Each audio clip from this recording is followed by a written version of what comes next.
A Black Swan event just happened, guys. What's going on? I told you this week is going to get volatile.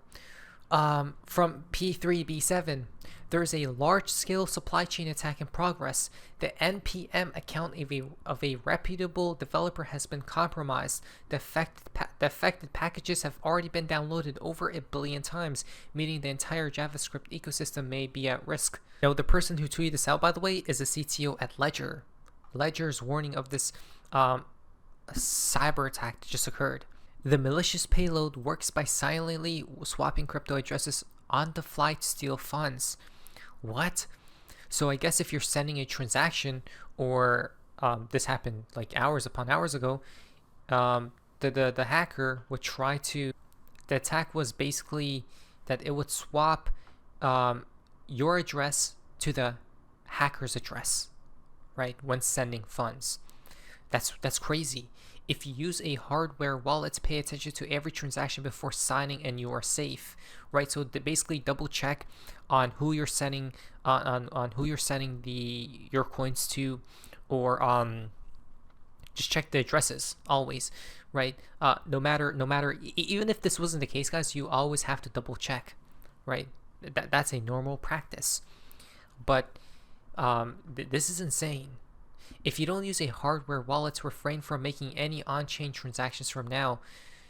It's still unclear whether the attacker is also stealing seeds from software wallets directly at this stage.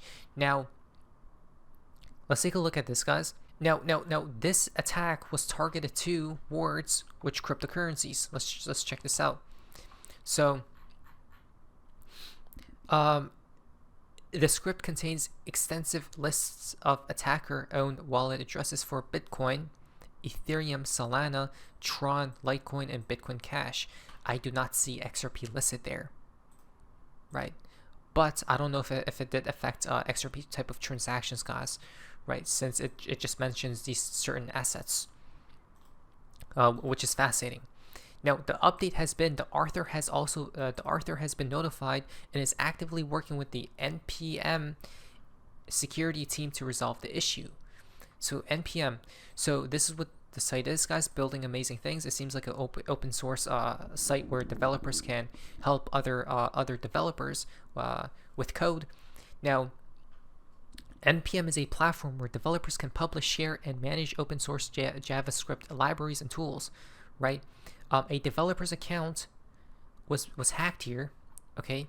The NPM account of the popular developer was compromised, leading to malicious versions being published for dozens of packages, right? And then they were downloaded by actual legit developers, guys, right, of certain projects. And yeah, so this site is basically where it lets developers publish packages, right? Upload their own JavaScript libraries or tools to the NPM registry for others to use, right? And they hacked this person's account, developer account, guys, okay, which he was known supposedly, a popular developer. So what really happened? Let's go down here and check. Look what they say here. It was an on-chain transactions attack in light of what appears to be a major cyber attack. Okay, so this basically affected everything. There is a large-scale supply chain attack in progress. The NPM account of a reputable developer has been compromised. The affected packages have already been downloaded over 1 billion times.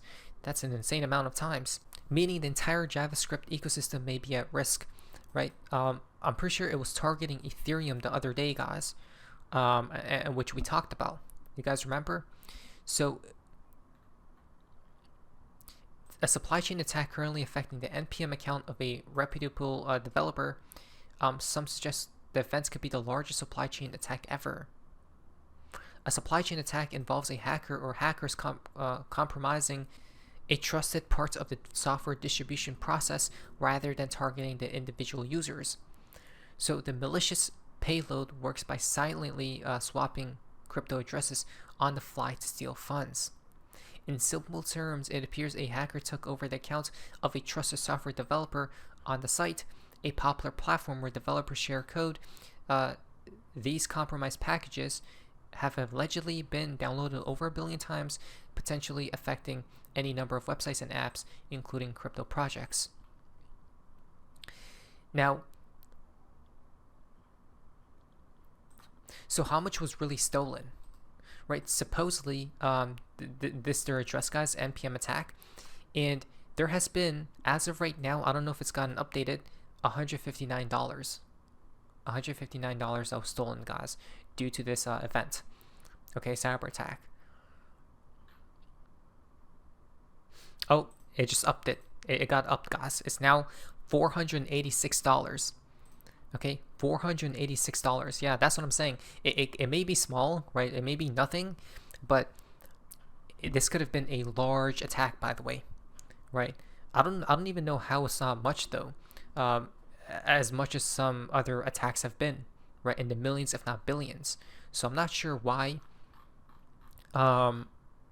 It wasn't as much. The dollar amount doesn't really matter in my opinion. I think it's the principle behind it, guys. Because if this can happen, then imagine if it was really successful, right? It would have had terrible consequences, guys. So yeah, we need to figure this out because right now it seems like they have though, right? The malicious code has already been removed from most of the affected packages. There it is. So that's fantastic that this event was in and out, right? And the hacker wasn't as successful of stealing funds. And supposedly, again, sending transactions, it just switches your sending address to the hacker's address, right?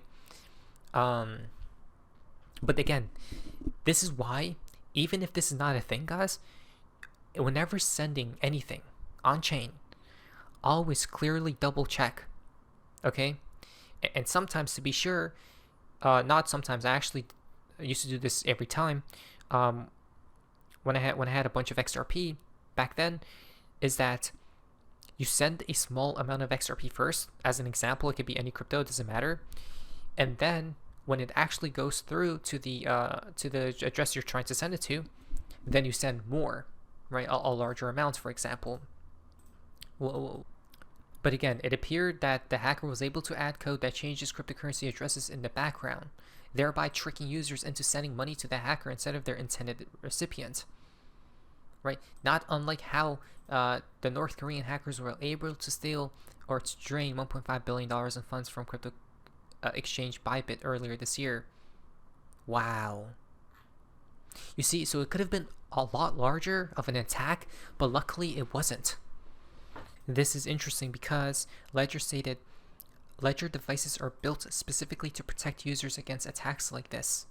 Okay, attacks like these that just occurred. The reason being is because on Ledger devices, you have a screen, and it literally shows you on your screen what you wish to sign. And they tell us to never blind sign, right? And always verify addresses before you approve transactions, because for the Korean exchange attack, right, or the North Korean hack that took place of Bybit, Ethereum security researchers believe North Korea's Lazarus group gained access to the exchange's cold wallet multi-sig signers devices, enabling them to blind sign a malicious transaction, right? And that's how the group was successful of stealing billions of dollars earlier this year. Yeah, so just always remember to double check. You guys see that? And they're on top of the game, guys. So here's a further explanation.